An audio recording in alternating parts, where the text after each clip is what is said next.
श्री गणेशाय नमः।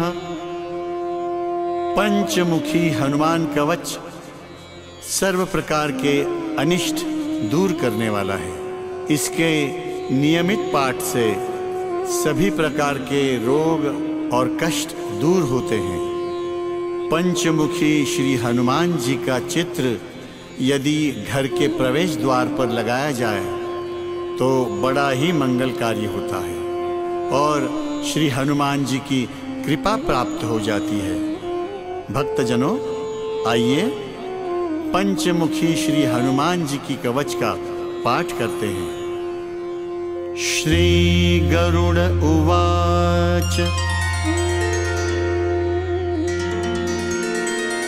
अथ ध्यानं प्रवक्ष्यामि शृणु सर्वांग सुंदरी।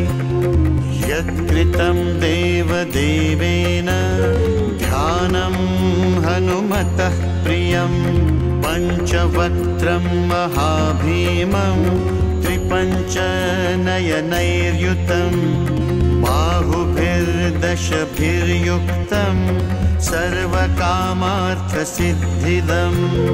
पूर्वं तु वानरं वक्त्रं कोटिसूर्यसमप्रभं। दंष्ट्राकरालवदनं भ्रुकुटीकुटिलेक्षणम्।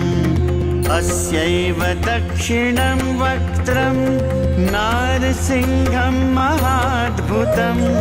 अत्युग्रतेजो वपुषं भीषणं भयनाशनम्।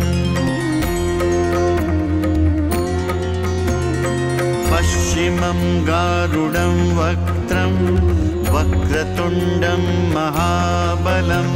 सर्वनागप्रशमनं विषभूतादिकृन्तनम्। उत्तरं सौकरं वक्त्रं कृष्णं दीप्तं नभोपमं। पातालसिंहवेताल ज्वररोगादिकृन्तनम्। ऊर्ध्वं हयाननं घोरं दानवान्तकरं परं। येन वक्त्रेण विप्रेन्द्र तारकाख्यं महासुरम्। जघान शरणं तत्स्यात् सर्वशत्रुहरं परं। ध्यात्वा पञ्चमुखं रुद्रं हनुमन्तं दयानिधिम्। खड्गं त्रिशूलं खट्वाङ्गं पाशमङ्कुशपर्वतं। मुष्टिं कौमोदकीं वृक्षं धारयन्तं कमण्डलुम्। भिन्दिपालं ज्ञानमुद्रां दशभिर्मुनिपुङ्गवम्। एतान्यायुधजालानि धारयन्तं भजाम्यहम्। प्रेतासनोपविष्टं तं सर्वाभरणभूषितं। दिव्यमाल्याम्बरधर दिव्यगन्धानुलेपनम्। सर्वाश्चर्यमयं देवं हनुमद्विश्वतोमुखम्। पञ्चास्यमच्युतमनेकविचित्रवर्णवक्त्रम्। शशाङ्कशिखरं कपिराजवर्यम्। पीताम्बरादिमुकुटैरूपशोभिताङ्गम्।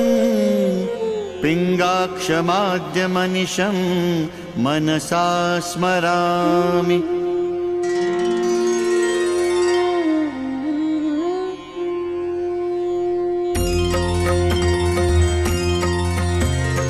मर्कटेशं महोत्साहं सर्वशत्रुहरं परं शत्रुसंहार मां रक्ष श्रीमन्नापदमुद्धर ॐ हरिमर्कटमर्कटमन्त्रमिदं परिलिख्यति लिख्यति वामतले यदि नश्यति नश्यति शत्रुकुलं यदि मुञ्चति मुञ्चति वामलता इदं कवचं पठित्वा तु महाकवचं पठेन्नरः एकवारं जपेत् स्तोत्रं सर्वशत्रुनिवारणं द्विवारं तु पठेन्नित्यं पुत्रपौत्रप्रवर्धनं त्रिवारं च पठेन्नित्यं सर्वसम्पत्करं शुभम् चतुर्वारं पठेन्नित्यं सर्वरोगनिवारणं पञ्चवारं पठेन्नित्यं सर्वलोकवशङ्करं षड्वारं च पठेन्नित्यं सर्वदेववशङ्करं सप्तवारं पठेन्नित्यं सर्वसौभाग्यदायकम् अष्टवारं पठेन्नित्यम् अष्टकामार्थसिद्धिदं नववारं पठेन्नित्यं राजभोगमवाप्नुयात् दशवारं पठेन्नित्यं त्रैलोक्यज्ञानदर्शनं रुद्रावृत्तिं पठेन्नित्यं सर्वसिद्धिर्भवेद् ध्रुवम् निर्बलो रोगयुक्तश्च महाव्याध्यादिपीडितः कवचस्मरणेनैव महाबलं वाप्नुयात् इति श्रीसुदर्शनसंहितायां श्रीरामचन्द्रसीता प्रोक्तं श्रीपञ्चमुखहनुमत्कवचं सम्पूर्णम्। ॐ श्री हनुमतये नमः।